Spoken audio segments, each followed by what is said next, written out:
In last lecture we have discussed about stack, introduction about stack. Okay, હવે આજે આપણે implementation of stack using array કરીશું. બરાબર? Last lecture અમે તમને કહ્યું હતું કે array will be implemented by two way, static and dynamic. Static way થી મારે implement કરવું હોય then I have to use array. Okay, so in each and every C program we will add header file. Which header file include stdio.h. Clear? Another header file is include conio.h. Now we will start our program with main function, void main.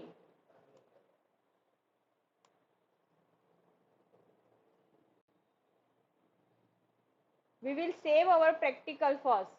So I will use F2. Okay, in F2 તમે કોઈ પણ ફોલ્ડરમાં સેવ કરી શકો. અત્યારે હું ક્યાં કરું છું? C ડ્રાઈવમાં ટર્બો C3 ના બિન ફોલ્ડરમાં, અને એને નામ આપું છું stack using array.c. બરાબર? હવે જે કોઈ પણ C પ્રેક્ટિકલ હોય એને આપણે એક્સટેન્શન શું આપીશું? .c. થઈ ગયો સેવ? મારે એરેના ઓપરેશન પરફોર્મ કરવાના છે. કયા કયા? Push operation, pop operation, peek operation અને ડિસ્પ્લે ઓપરેશન. તો હું શું કરીશ? દરેકના ફંક્શન બનાવી દઈશ. Function we will discuss in another practical કે how to define user define function. એ આપણે બીજા પ્રેક્ટિકલની લેબમાં જોઈશું. અત્યારે ખાલી હું તમને એને બેઝિક કેવી રીતે કરવાનું છે એ બતાવી દઉં છું. બરાબર? કોઈ પણ ફંક્શન, સપોઝ પુશ ફંક્શન બનાવશું, it is user define function. User define ફંક્શનનો મતલબ શું થશે? યુઝર જાતે એની ડેફિનેશન લખશે. It will not define by compiler. જેવી રીતે printf અને scanf છે, they are defined by compiler. એટલે આપણે એની ડેફિનેશન લખવી નથી પડતી, આપણે એને ડાયરેક્ટલી યુઝ કરીએ છીએ. But in the case of user define function we have to write their definition first.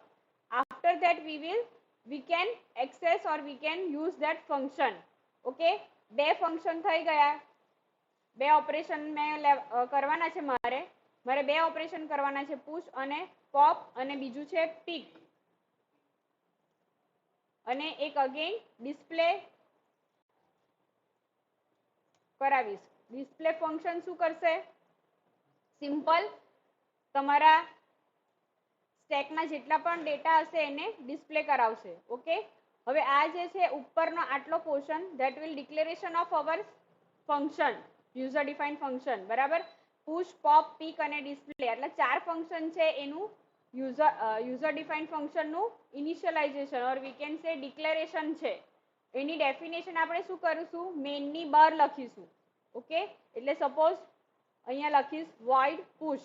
પહેલા મારે શું કરવાનું છે? પુશ ઓપરેશન ઇમ્પ્લિમેન્ટ કરવાનું છે. ઓકે, તો દરેક ફંક્શનમાં તમે કેવી રીતે એની સિન્ટેક્સ આવશે? ફંક્શનનું નામ, સોરી, ફંક્શન એ ફંક્શનના નામ પહેલા એની રિટર્ન ટાઈપ આવશે. આ જે void જે છે એ શું છે? એની રિટર્ન ટાઈપ છે. ઓકે, કે આ ફંક્શન કશું રિટર્ન કરે છે કે નથી કરતું. હવે પુશ ફંક્શન જે છે આપણે એની ડેટા ટાઈપ કઈ રાખી છે? void. void નો મતલબ શું થશે? એ કશું રિટર્ન નથી કરતો. હવે પુશ ફંક્શન એ શું કરશે? It will insert element into stack. બરાબર? સ્ટેકમાં આપણે ઇન્સર્ટ કરાવવું હોય એલિમેન્ટને તો આપણે શું યુઝ કરીશું? Push operation. હવે લેક્ચરમાં મેં તમને કહ્યું હતું કે પુશ ઓપરેશનમાં આપણે શું કરવું પડે? ડેટા નાખવાનો છે એટલે આપણે પાસ કરાવવું પડશે. ઓકે, તો અહીંયા હું ઇન્ટીજર x લખી શકું, અથવા તો આપણે ફંક્શનની અંદર જ એને ડિફાઇન કરીશું. ખ્યાલ આવે છે? આ ફંક્શનની અંદર જ આપણે એને scanf ની મદદથી મેમરી અલોકેટ કરીને યુઝર પાસેથી ઇનપુટ લઈશું. બરાબર? હવે હું શું લખીશ? printf enter data. જે ડેટા મારે ઇન્સર્ટ કરાવવાનો છે એ ડેટા લખીએ આપણે. enter data. scanf %d, ampersand. Suppose આપણે એક વેરિયેબલ લઈએ છે x. x જે છે એ શું છે? એ મારો ડેટા છે જે મારે સેવ કરાવવાનો છે, ઇન્સર્ટ કરાવવાનો છે સ્ટેકમાં, બરાબર. હવે આ બધી જ વસ્તુ કરતા પહેલા આપણે ઇનિશિયલાઇઝેશન કરવું પડશે, ડિક્લેરેશન કરવું પડશે કઈ કઈ વસ્તુ છે એનું, બરાબર. આપણી પાસે કઈ કઈ વસ્તુ હશે?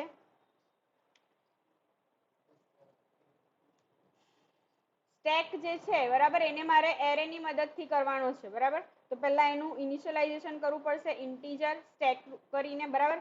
એ પહેલા આપણે એક મેક્રો લઈ લઈએ, ડિફાઇન n અને 5. આનો મતલબ શું થશે? n ની વેલ્યુ તમે જ્યાં પણ યુઝ કરશો capital N, it will take 5, બરાબર.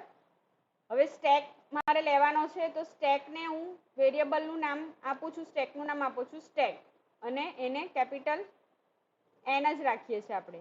આનો મતલબ શું થશે કે જે મેં સ્ટેક લીધો છે એની સાઈઝ કેટલી થશે? 5.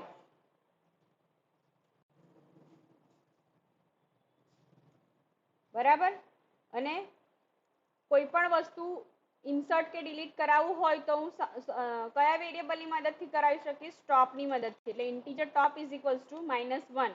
લેક્ચરમાં મેં કહ્યું હતું ઇનિશિયલી આપણે ટોપની વેલ્યુ શું રાખીશું? -1. Okay, this is the declaration of our stack as well as top. આ થઈ ગયું. હવે મારે શું કરવાનું છે? પુશ ઓપરેશન કરવાનું છે. પુશ કરવા માટે આપણે ફર્સ્ટ ઓફ ઓલ કઈ કન્ડિશન ચેક કરાવવી પડે? તો કે અંડરફ્લોની, સોરી ઓવરફ્લોની, બરાબર. જ્યારે પણ તમે પુશ કરાવો છો કોઈ પણ એલિમેન્ટ સ્ટેકમાં, first you have to check for the overflow condition. હવે ઓવરફ્લો કન્ડિશન કઈ છે? ક્યારે ઓવરફ્લો થશે? If top equals two capital N-1. Okay, જ્યારે તમારા સ્ટેકની ટોપની વેલ્યુ, જ્યારે તમારા ટોપની વેલ્યુ સાઈઝ કરતા એક ઓછી હશે, બરાબર, ત્યારે તમે શું પ્રિન્ટ કરાવશો? Stack is full or printf overflow. Overflow condition ક્યારે અકર થશે? જ્યારે તમારા સ્ટેકમાં એલિમેન્ટ આખો સ્ટેક ફૂલ છે અને તમે એની અંદર પાછું ઇન્સર્ટ કરાવવાની ટ્રાય કરો છો, બરાબર. સ્ટેક આખો ફૂલ છે અને એની અંદર તમે અગેન નવો એલિમેન્ટ ઇન્સર્ટ કરાવો છો, then at that time overflow will be occur. Okay, else, okay, suppose મારી પાસે સ્ટેકમાં જગ્યા છે તો હું શું કરીશ? એલ્સ પાર્ટમાં જઈશ. એલ્સ પાર્ટમાં શું આપણે ઇનિશિયલાઇઝ શું કરીશું? આપણે પહેલા શું કરશું? ટોપ પ્લસ પ્લસ કરીશું. ઓલરેડી લેક્ચરમાં કવર થઈ ગયું છે. એલ્સ ટોપ પ્લસ પ્લસ, પછી ટોપને પ્લસ પ્લસ કરાવીને પછી એ જગ્યા ઉપર આપણે ડેટા ઇન્સર્ટ કરીશું, બરાબર. હવે ડેટા ઇન્સર્ટ કેવી રીતે થશે? તો કે stack of top is equals to x. Okay, push ફંક્શનમાં ખબર પડી. પહેલા તો આપણે પહેલા તો કયો ડેટા નાખવાનો છે એ યુઝર પાસેથી લઈશું. સેકન્ડ, ઓવરફ્લો કન્ડિશન ચેક કરીશું. અને third, if we have a space in our stack, then we will increment top by 1 and put that value at the stack. તો 10 થઈ જાય. If we are taking n is equals to 10, then the size of stack will be 10. તો 10 value insert થશે. 0 થી start થાય ને. Stack will start with 0 index. As we are using array here, so index of stack will be 0. Okay, clear with push function? Now we will write pop function.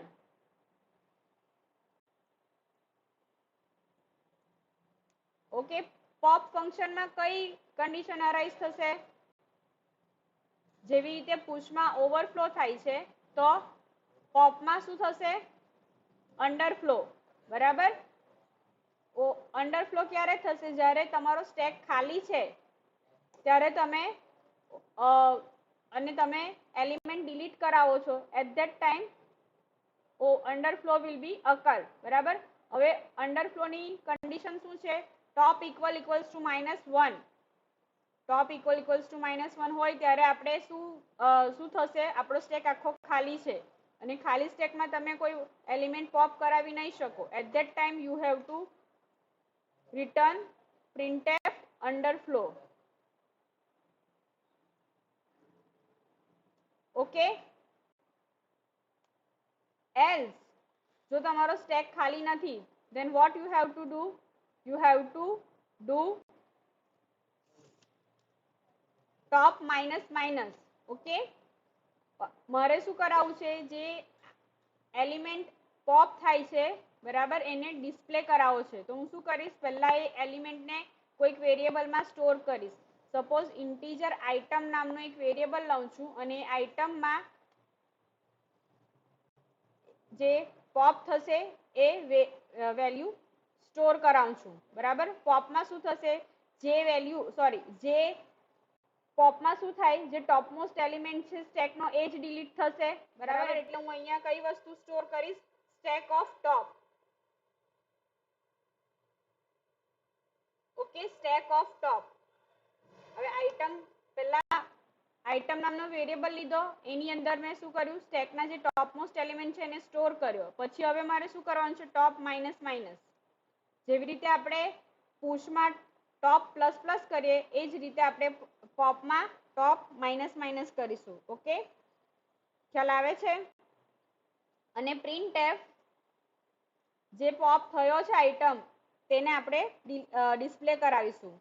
આપણે શું લખીશું, message pop element is %d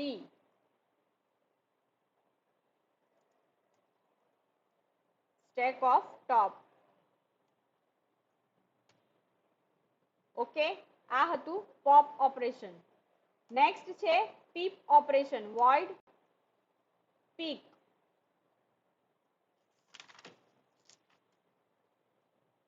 આ જે operation છે એ શું કરશે, it will return topmost element of your stack. It will not delete.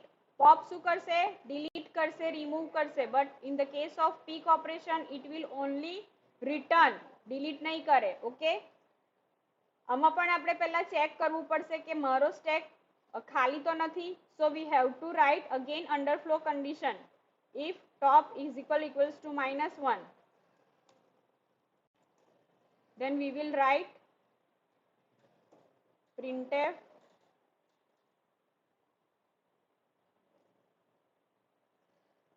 stack is empty.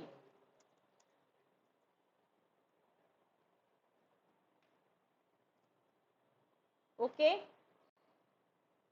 else જો stack empty નથી, then I will perform peek operation. કઈ રીતે, we have to just printf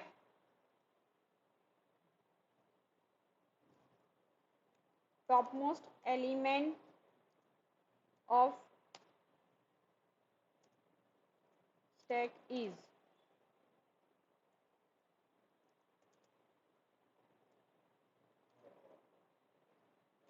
top of stack. Okay, this is all about peek operation.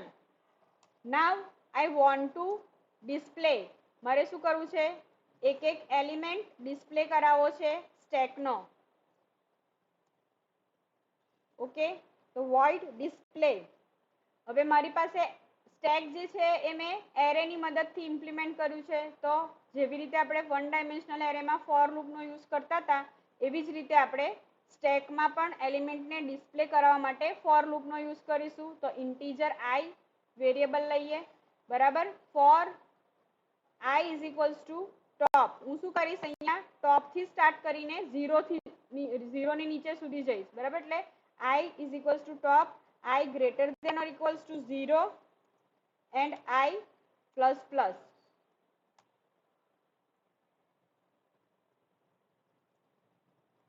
Element display કરાવવાના છે તો printf %d stack of i. Top નહીં આવે. Okay, this is function of display.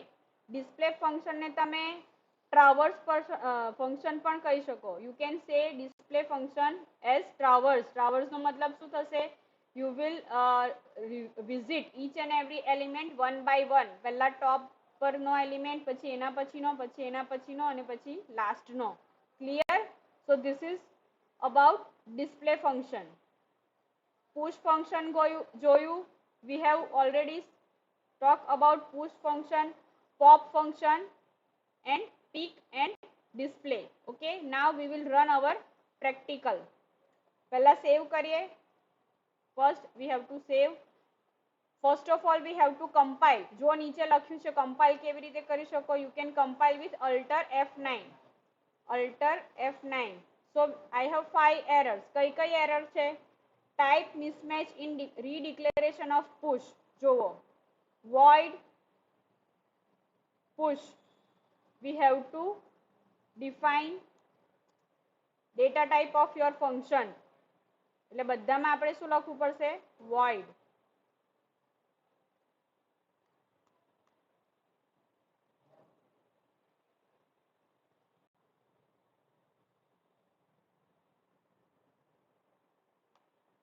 Undefined symbol x.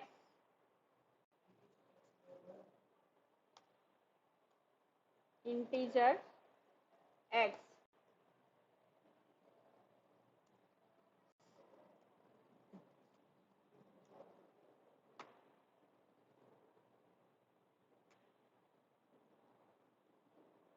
Warning છે, item is assigned a value that is never used. Okay, આમાં શું કહેવા માંગે છે? આઇટમ નામનો જે વેરિયેબલ મેં લીધો છે એ અસાઇન થઈ ગયો છે પણ એને મેં યુઝ નથી કર્યો. It is warning, so we can neglect it. બરાબર, એરર હોય તો તમારો પ્રોગ્રામ રન નહીં થાય, but in the case of warning you can run your code. બરાબર, રન કેવી રીતે કરીશું? નીચે લખ્યું છે, we will run control F9.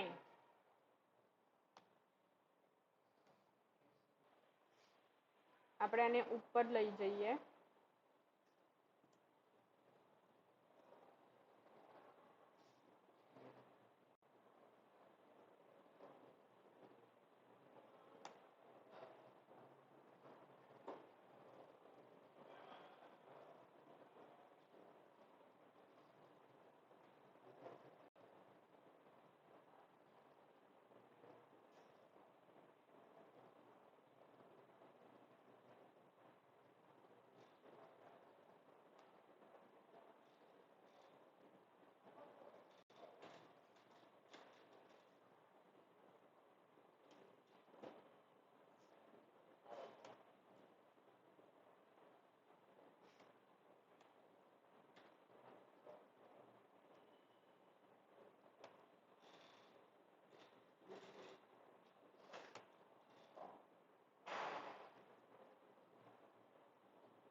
જો popped element is 0, stack is empty. કેમ એવું આવ્યું?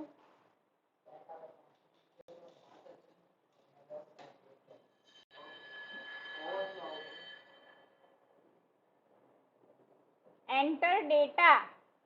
આને શું પૂછે છે? ઇન્સર્ટ કરવા માટેનો ડેટા પૂછે છે. એક સાથે જ બધા ફંક્શન રન થાય છે. ખ્યાલ આવે છે? તો આપણે શું કરવું પડશે? આમાં સ્વિચ કેસનો યુઝ કરવો પડશે. બરાબર,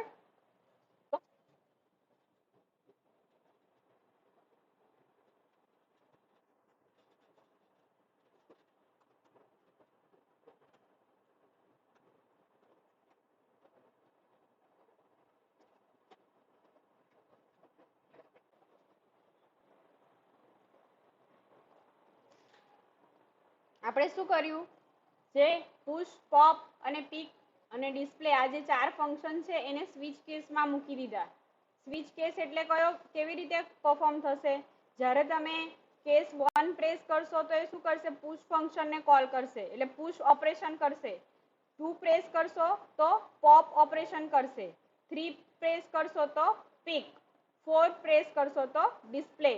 પણ 1 થી 4 સિવાય તમે સપોઝ 5 નાખો, 0 નાખશો તો શું આવશે? Invalid choice.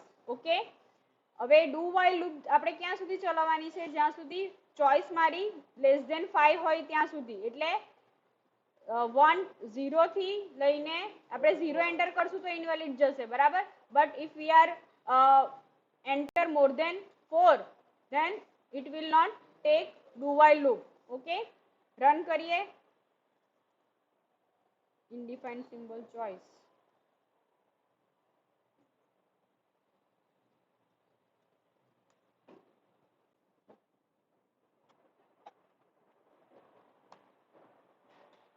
Statement missing. Okay.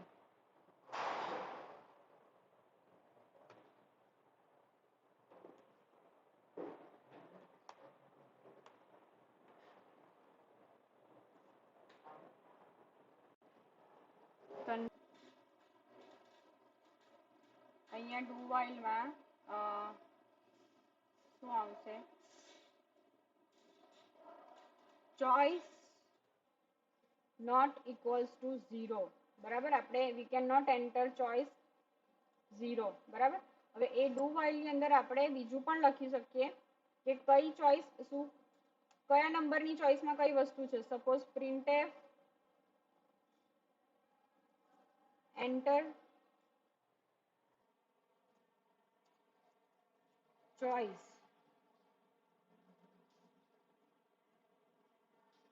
બરાબર. એમાં ફર્સ્ટ પર છે મારું પુશ.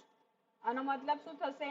જો તમે ફર્સ્ટ એક પ્રેસ કરશો તો પુશ ઓપરેશન થશે, થર્ડ પ્રેસ કરશો તો પોપ, ફોર્થ પર સેકન્ડ પ્રેસ કરશો તો પોપ, થર્ડ પર પિક, ફોર્થ પર ડિસ્પ્લે.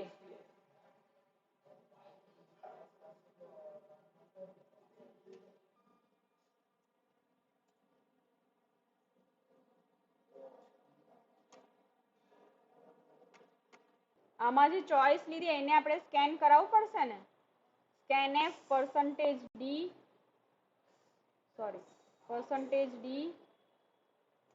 ampersand choice. ઓકે, ચલો we will run. આવી ગયું. Enter choice. સપોઝ હું નાખીશ 1, એન્ટર ડેટા 10. હવે હું શું કરાવીશ? 4 ડિસ્પ્લે કરાવું છું. મીન્સ જે એન્ટર કર્યું છે એ ડિસ્પ્લે કરીએ.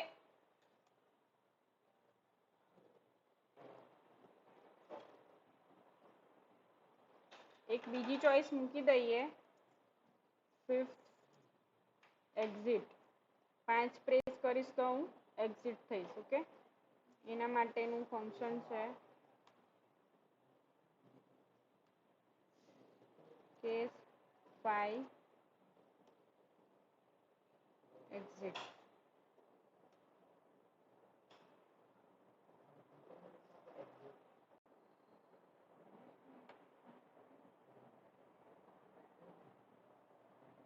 ડિસ્પ્લે વાળા ફંક્શનમાં આપણી કઈ ભૂલ આવે છે? ડિસ્પ્લે. ઓકે, i++ અહીંયા આવશે, અહીંયા i માઇનસ આવશે.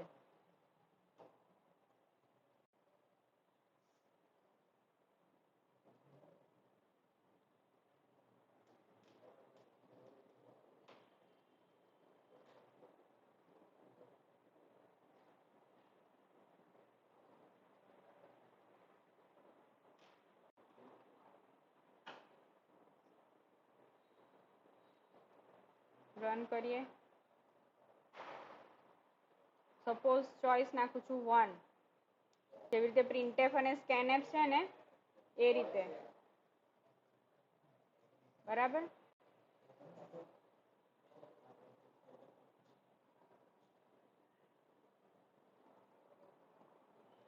સપોઝ 1 પુશ કરાવીએ ડેટા 11. સપોઝ અગેન પાછું પુશ કરાવું છું 12, અગેન 13. હવે ડિસ્પ્લે કરાવીએ 4. આવી ગયું. 13, 12 અને 11 દેખાય છે ને ભાઈ? એલિમેન્ટ એટલે જે છેલ્લા આપણે પુશ કરાવેલો હતો એ પહેલા પ્રિન્ટ થયો, that is 13. Okay, now I will press 2 એટલે શું થશે? પોપ થશે. કયો પોપ થવો જોઈએ? કયો ડિલીટ થવો જોઈએ? 13 ઓકે એટલે 2 પોપ્ડ એલિમેન્ટ ઇઝ 12 વાય 12 12 કેમ આવ્યું 13 આવવું જોઈએ ને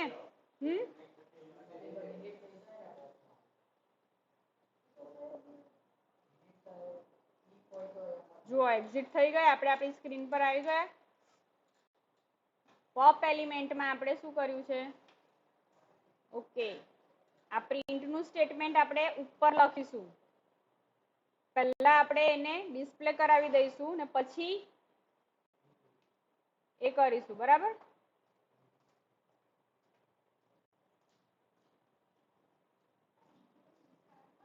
ફર્સ્ટ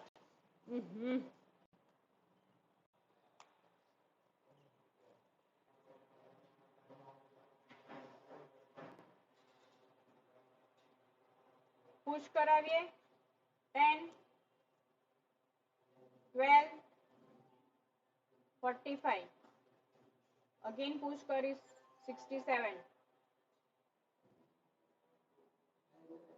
ફોન આપી દે ભાઈ કેટલી વાર કીધેલું છે